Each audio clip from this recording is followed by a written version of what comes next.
Good morning students of class 10. Today we are going to learn about parliamentary procedures. Okay. So what is parliamentary procedure?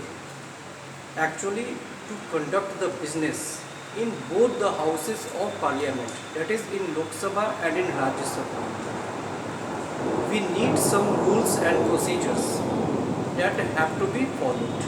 And these rules and procedures actually are called parliamentary procedures. Yes. So the first parliamentary procedure is question hour. So question hour is a very important part of the parliamentary procedure. Yes.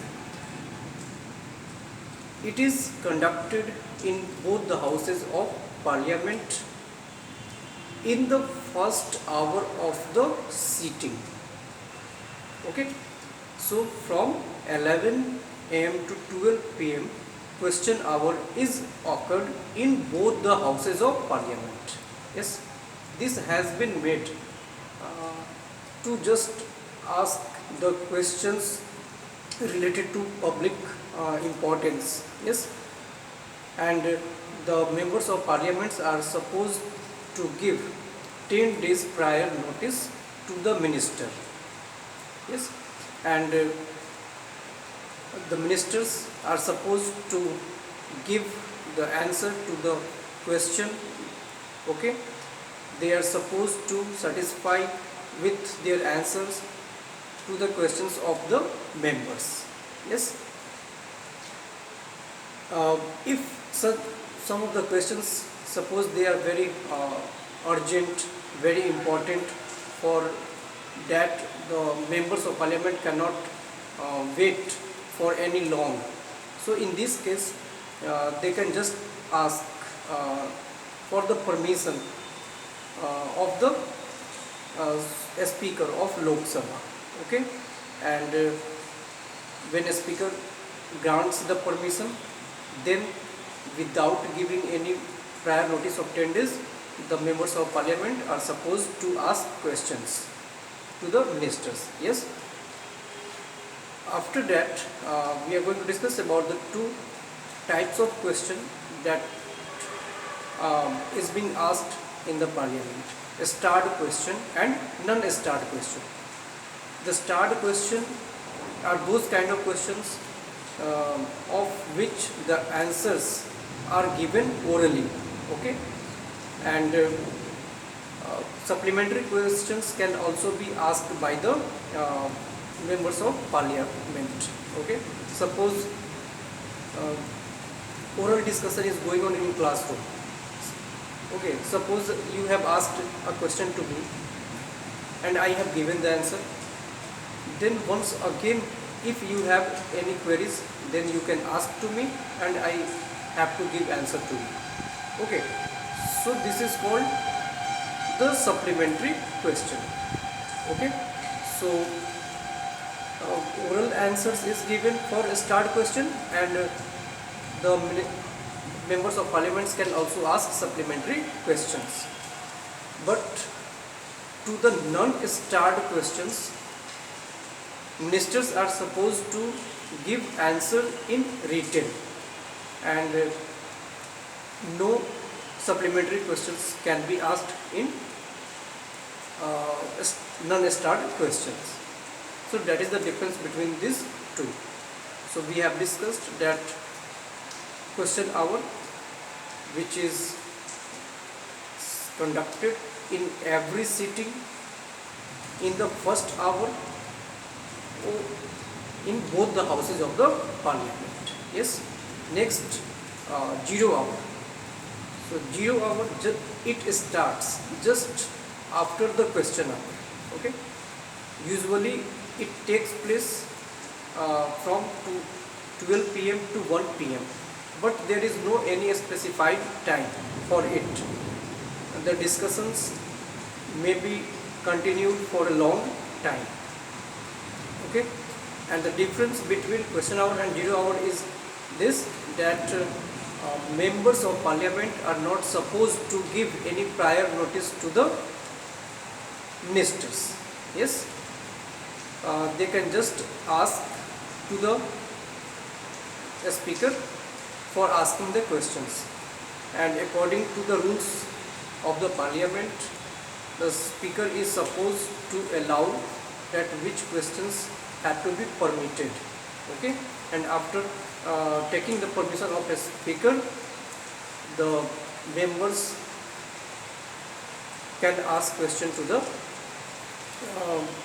ministers. Yes, so this is called 0 hour.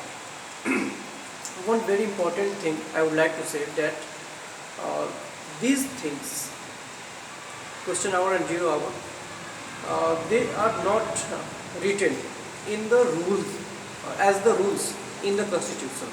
Okay, these procedures just we have adopted ourselves, okay, to run the parliament in a proper way. So these things, question hour, 0 hour, these provisions have not been written in the constitution. Yes, it is very important to know. Then we are going to discuss about the joint sitting. Joint sitting, it is addressed by the president, and both the houses of the parliament are just summoned by the president. Okay, it means that the members of Lok Sabha and Rajya Sabha can gather together, okay, and the president will address to them. Okay, so this is called joint sitting. It is actually conducted after every general election and before the beginning of a new session after the general election. We all know that there are 3 types of session: budget session, then monsoon session, and then winter session. So monsoon session, budget session is the first session which starts from February to May. Okay, and monsoon session starts from July to September. Yes, and winter session starts from November to December. So before the beginning of the first session, that is budget session, the president addresses the joint sitting of both the houses. Yes, so we have discussed this, and after that we have to learn some of the devices of the parliament. Yes, devices, we know that it makes our work easier for the smooth functioning of the parliamentary procedures. There are other devices also apart from question hour and 0 hour. Okay, so question hour, 0 hour, just we have discussed. The very important thing, that is adjournment. What is adjournment? Actually, in a session there are many sittings on daily basis takes place. Yes, so what happens, the speaker just stops the sitting for a specified time. Yes, so this is called adjournment. We can say the business of the parliament is stopped for some time, for some specified time, and after that once again the sitting can be started. Okay, it is not the end of session. Okay, it does not hamper the daily routine, the daily business of the parliament. Yes, suppose we can say that it is a short break that is given while daily sitting, and after that short break once again the business of parliament can be started. Yes, so this is called adjournment. Yes, next thing is prorogation. Prorogation, there is the difference. The difference can be asked between these two. What is adjournment and what is prorogation? So prorogation, actually it ends the session, the termination of the session. We were discussing that suppose budget session is going on, so prorogation, it just ends the session after the completion, after the ending of the session of budget session. The next session, that is monsoon session, will begin. Okay, so this is the end of session, and adjournment is the end of a sitting for a specified time. Yes, so we have discussed this. Next thing is dissolution. We all know that Lok Sabha is a temporary house and it can be dissolved after completing its term, that is of 5 years. Okay, but before the completion of 5-year terms, Lok Sabha can also be dissolved if the ruling party loses its majority. Yes, then by putting the motion, that is no confidence motion, that is just put by opposition party. Yes, when opposition sees that ruling party has no majority, in that case he can bring this motion, and if the motion passes by 2/3 majority, then it is supposed that the Lok Sabha can be dissolved before its completion of 5 years term. Yes, so this is called dissolution. But we all know that the Rajya Sabha can never be dissolved because it is a permanent house. Okay. Next topic in our book is session, that we have already conducted, that we have already said. And one important thing that was left in the session, that between the two sessions there should not be gap of more than 6 months. Okay, so in this way we can say that the session of parliament can be conducted at least twice in a year. Yes, and after that there is quorum.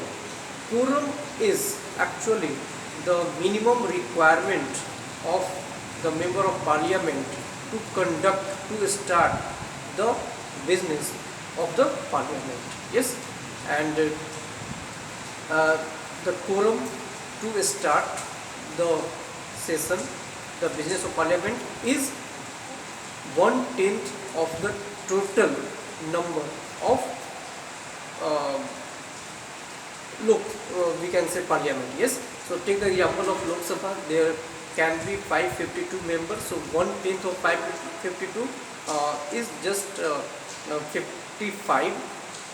So including the speaker, there can be minimum 55 members, okay, required to start the business, the sitting of a session. Yes, so this is called quorum. In the next topic we will discuss about the motion, that is no confidence motion and adjournment motion. Till then, goodbye, thank you.